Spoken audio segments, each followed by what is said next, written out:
De leur deuxième étoile, des milliers d'agresseurs ont déferlé dans les rues de France pour brutaliser, saccager et tout brûler sur leur passage. Dans la capitale. Fin mai 2026, le PSG décroche sa deuxième Ligue des Champions. Mais la fête tourne à l'émeute dans 62 départements.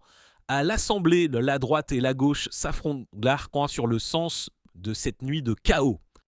Les mêmes scènes dans 71 villes, de Rennes à Angers, de Grenoble à Bordeaux et même jusque dans les quartiers paisibles de Toulon. Ces images, Monsieur le Premier ministre, cumulent déjà des centaines de millions de vues dans un monde qui sait, ce qui est encore pourtant un tabou pour vous, qui ne l'est plus pour les investisseurs étrangers, la France n'est plus un pays sûr. Tu casses, tu répares, c'est gosillé Gabriel Attal. Mais dans la vraie vie, les émeutiers cassent et les Français casquent. Annulation de crédit et taxes émeutes. Il n'y a que le RN pour s'opposer à ces humiliations.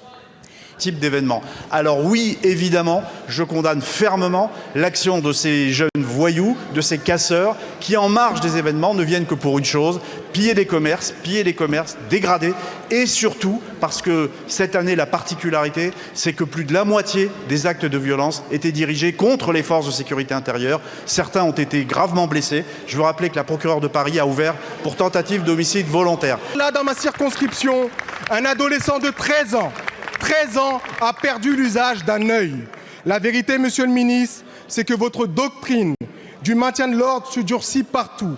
Dans les cortèges syndicaux, dans les mobilisations écologistes, dans les mouvements sociaux et désormais jusque dans les moments de fêtes populaires. Mais lorsqu'il s'agit de quartiers populaires, cette brutalité prend une autre dimension. Elle s'inscrit dans une histoire ancienne de suspicion et de contrôle. Alors ma question est simple, monsieur le ministre. Quand reconnaîtrez-vous que cette doctrine de confrontation produit précisément les violences? Vous dites, on ne parle pas de doctrine de maintien de l'ordre. J'ai eu à le répéter maintes et maintes fois.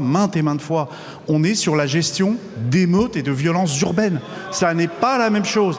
Quand vous avez des personnes qui veulent piller les commerces, qui s'en prennent aux forces de sécurité intérieure, je ne suis pas dans une doctrine de maintien de l'ordre. Je suis dans la répression d'émeutes et de violences. Le chaos d'un pays qui déraille ou la brutalité de l'État?